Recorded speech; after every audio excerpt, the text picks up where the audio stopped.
querido, minha querida, seja bem-vindo ao programa Em Frente. Neste mês de maio, mês da família, nós falamos sobre a criação do Dia da Família e por que virou o mês de maio, o mês da família. Nós já falamos nos últimos vídeos a respeito, dentro de um lar, quais são os deveres de um esposo, de um marido. E hoje quero falar com você quais são os deveres da esposa, da mulher. Vamos falar sobre isso aqui agora. Como é que você pensa a esse respeito? Se você tiver aí algum comentário, faça, não deixa de fazer. A gente está aí nas redes sociais, olha, no Facebook, você vai lá e curte a nossa página, tá bom? Lá no Instagram você segue a nossa página e no YouTube você se inscreve no canal, dá um joinha se gostar deste vídeo especificamente, mas de qualquer maneira compartilha aí com muita gente, beleza?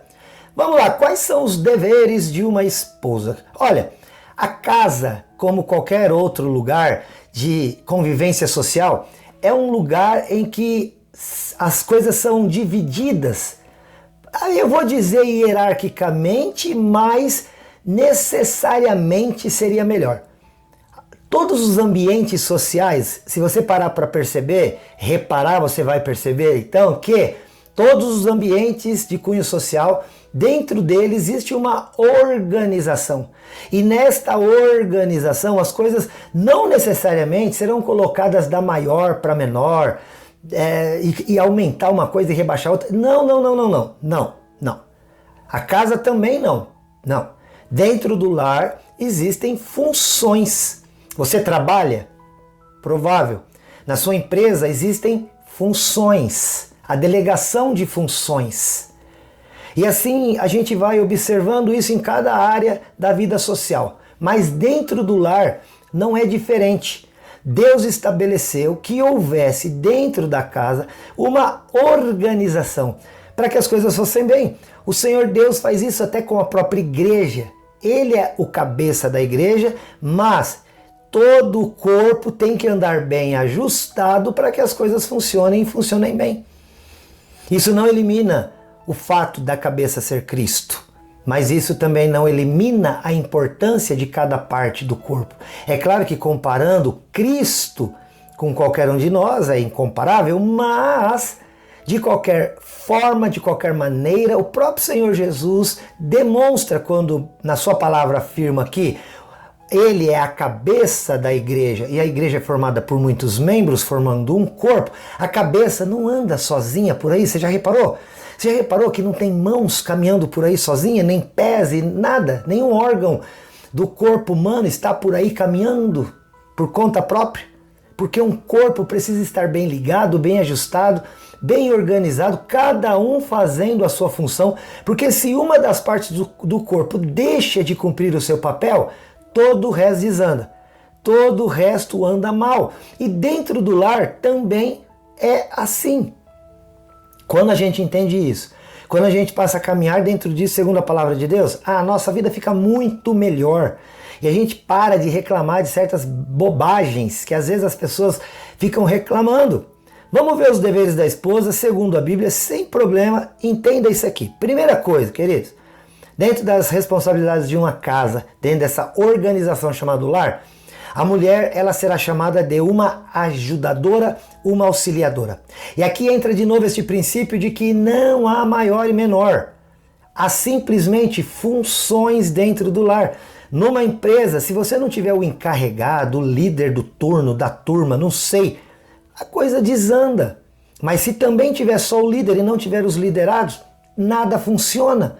Então, embora o Senhor Deus chame o homem de cabeça da casa, aquele que vai apontar caminhos, aqueles que o auxiliam dentro do lar, eles não são menores que ele. Todos igualmente têm importância. Por quê? Se faltar um, haverá uma desestruturação da situação. A Bíblia fala em Gênesis 2,18 que Deus viu que o homem estava só e disse, não é bom que o homem esteja só. Vou fazer a ele uma auxiliadora, uma ajudadora que lhe seja idônea. E de novo eu vou dizer, o fato de Deus chamar a mulher de auxiliadora, de ajudadora, isso de jeito nenhum diminui quem é a mulher ou coloca o homem num patamar mais elevado, de jeito nenhum. Você concorda comigo que se alguém precisa de alguém, é porque nesta pessoa está faltando algo? De maneira que essa pessoa não pode querer ser melhor do que ninguém, porque se você... Vamos pegar aqui como um exemplo a questão das profissões. Às vezes a gente olha para certas profissões no mundo e dá mais importância. Nós temos essa mania de dar mais importância. Uma vez estava ouvindo uma explicação sobre isso em relação a um país, o Japão. Lá no Japão eles procuram andar de uma maneira mais ou menos igual entre todos. E uma pessoa que foi ao Japão, uma amiga minha, ela estava falando uma coisa que eu achei muito interessante e que isso sobressaiu aos seus olhos lá. Por exemplo, aqui na nossa sociedade a gente tem essa questão de às vezes supervalorizar certas profissões, certos cursos de faculdade, etc. Então quando você vê, por exemplo, um médico, ela falou sobre exatamente isso. Ela falou muito interessante que tanto o filho do médico quanto o filho daquela pessoa que ajuda na casa do médico fazendo a limpeza, os filhos dessas duas famílias estudam na mesma escola e são vistos pela sociedade da mesma maneira, tanto os profissionais quanto os seus filhos, a sua família. Por quê? Porque imagina uma sociedade que só tivesse médico. Meu Deus, como seriam as casas que precisam de limpeza? Como seriam os nossos cabelos sem quem os cortassem? Como seríamos nós sem aqueles que costurassem? E assim por diante. Você está entendendo que nós não deveríamos colocar uma hierarquia, por exemplo, dentro das profissões, porque uma precisa necessariamente da outra? Se o mundo fosse só feito de pedreiro, como que nós poderíamos cuidar dos dentes se não houvessem os dentistas? Você já entendeu o que eu estou querendo dizer? Que dentro da casa também foram estabelecidas funções para que o lar ande de maneira harmoniosa.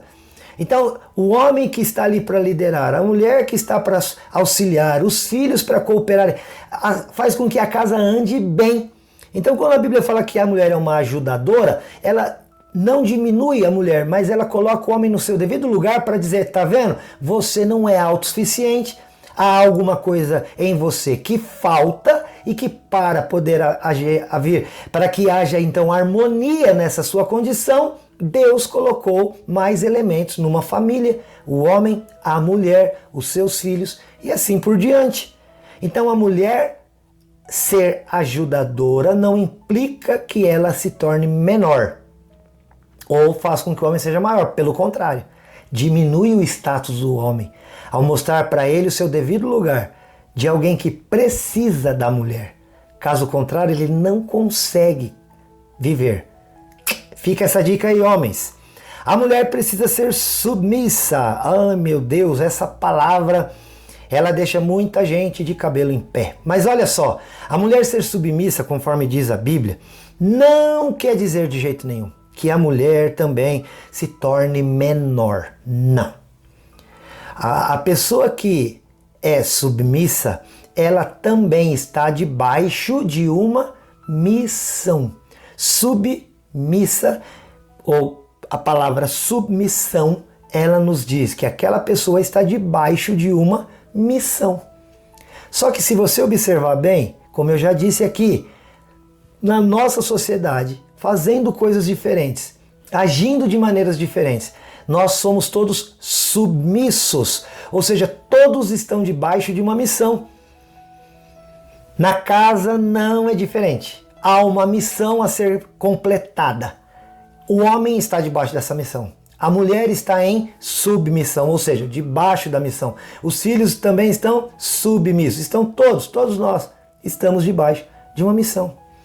Agora, para aqueles para quem foi dada a responsabilidade de agir com autoridade, é mais complicado. Porque para esses, o que vai acontecer no final das contas? Na hora de prestar contas, a conta vai ser dobrada.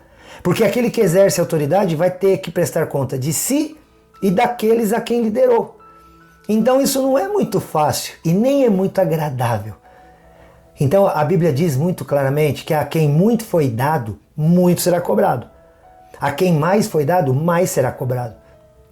Então não veja que se você está debaixo de autoridade, isso é ruim para você. Porque aquele que está sobre você terá que prestar conta por si e ainda de você também. Então não enxergue, não encare isso como uma coisa ruim. O fato da Bíblia usar a palavra submissão, em 1 Pedro 3,1 está escrito: olha, mulheres, sede vós igualmente submissas ao próprio marido, para que, se ele ainda não obedece à palavra, seja ganho sem palavra alguma por meio do procedimento da esposa.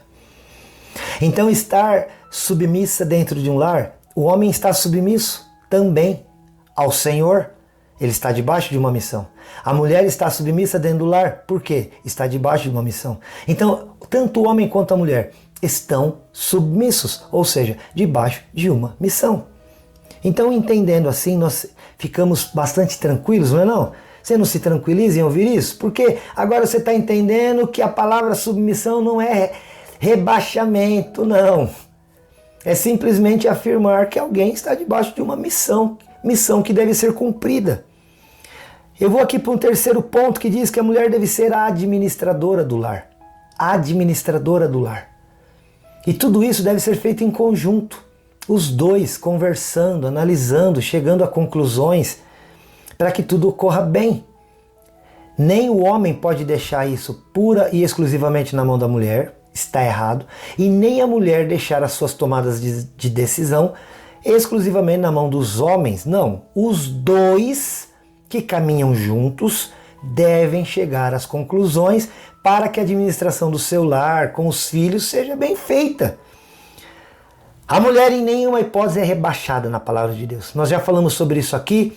Na Bíblia nós vemos mulheres sendo juízas, ou seja, governantes.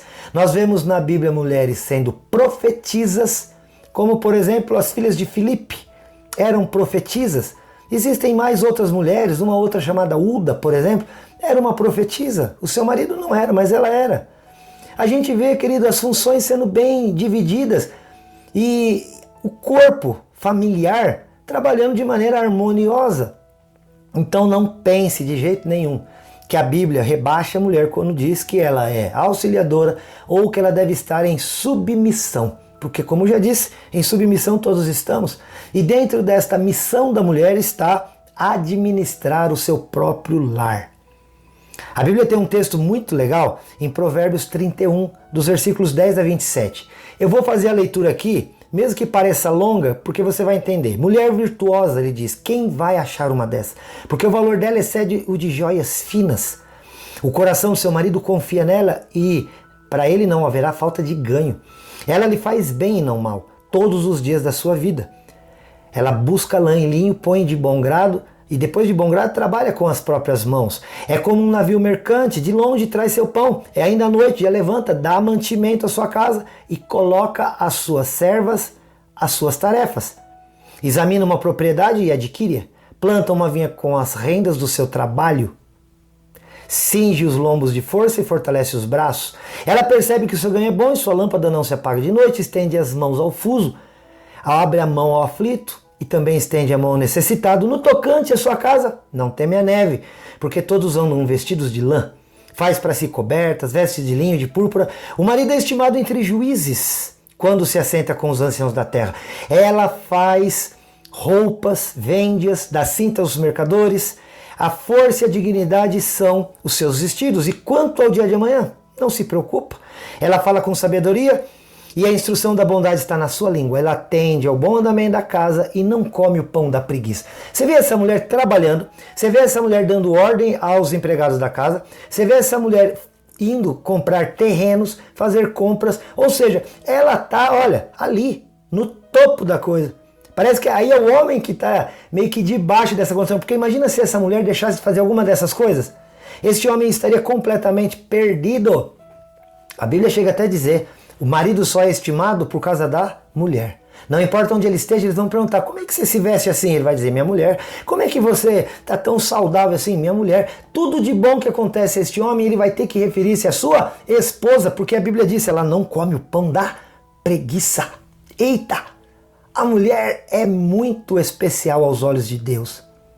E os seus deveres dentro de um lar, ser ajudadora, ser submissa, ser administradora do lar, não a coloca de maneira inferior, mas de igualdade aos olhos de Deus e também dos homens. E o quarto ponto e último, a Bíblia diz que ela deve ser amante do seu marido. Já falamos, quando falamos isso a respeito do marido, de que o corpo do homem não pertence a ele, pertence à sua esposa. O corpo da esposa não pertence a ela, pertence ao seu marido. E em 1 Coríntios capítulo 7, Paulo deixou claro, não se privem um do outro neste quesito. Porque vamos dizer que até o casamento existe justamente para isso. Paulo diz, olha, por conta da imoralidade dos nossos dias, ele está falando de questões sexuais mesmo, cada um saiba possuir, o marido a sua própria esposa, a esposa o seu próprio marido. Ou seja, ele está falando da intimidade do casal. A mulher não deve abrir mão de ser ao seu marido aquela que vai entregar-se a si mesma em amor, assim como o marido deve fazer isso por ela. Tá aqui, ó, esses foram os deveres da mulher dentro do lar. E você tem alguma coisa que você gostaria de comentar? Pode mandar aí um WhatsApp no 439-9147-5007, 439-9147-5007. Porque se você tiver dúvida, você já sabe de uma coisa pelo menos, o Em Frente responde. Olha, eu te amo em Jesus, até o próximo, tchau!